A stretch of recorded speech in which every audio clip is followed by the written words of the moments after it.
মই আগতে কৈছোঁ যে বিজেপিত ইমান সমস্যা নাই। আমাৰ বহুত বিধায়কে আকৌ ইলেকশ্যন খেলিব, বহুত জাগাত নতুন যুৱমুখে আগবাঢ়ি আহিব, বহুত জাগাত নতুন মহিলা প্ৰাৰ্থী হ'ব। এই বিষয়ে আমাক আৰু অলপ সময় লাগিব। লাহে লাহে প্ৰক্ৰিয়াবোৰ আৰম্ভ হৈছে। মই এইটোৱে ক'লোঁ যে বিজেপিৰ প্ৰস্তুতি আপোনালোকে দেখিছে যে প্ৰতিটো দিনেই আমি ৰাইজৰ মাজত আছোঁ।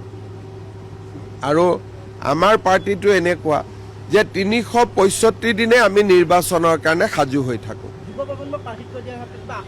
তেনেকুৱা ধৰণৰ ইমান আপোনালোকে ভবাৰ দৰে পলিটিকেল পাৰ্টি কেলকুলেটৰ মাৰি নচলে। য'ত ভাল কেণ্ডিডেট পাম টিকট পাই যাব।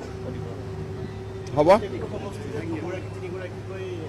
মানে 12 গৰাকী 15 গৰাকী থকাটো আমি বিচাৰোঁ, কাৰণ তেতিয়া নেতৃত্ব আগবাঢ়ি আহে।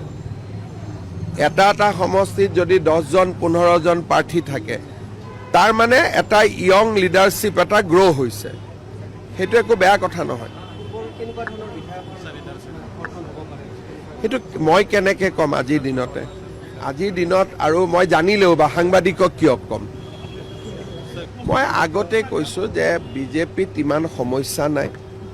আমাৰ বহুত বিধায়কে আকৌ ইলেকশ্যন খেলিব, বহুত জাগাত নতুন যুৱমুখে আগবাঢ়ি আহিব, বহুত জাগাত নতুন মহিলা প্ৰাৰ্থী হ'ব।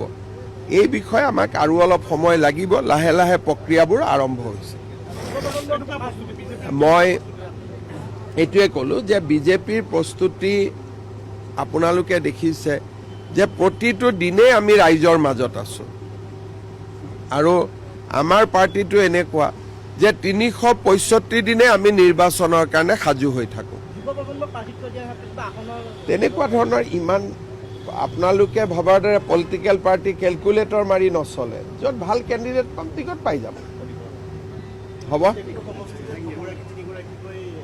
মানে 12 গৰাকী 15 গৰাকী থকাটো আমি বিচাৰোঁ, কাৰণ তেতিয়া নেতৃত্ব আগবাঢ়ি আহে।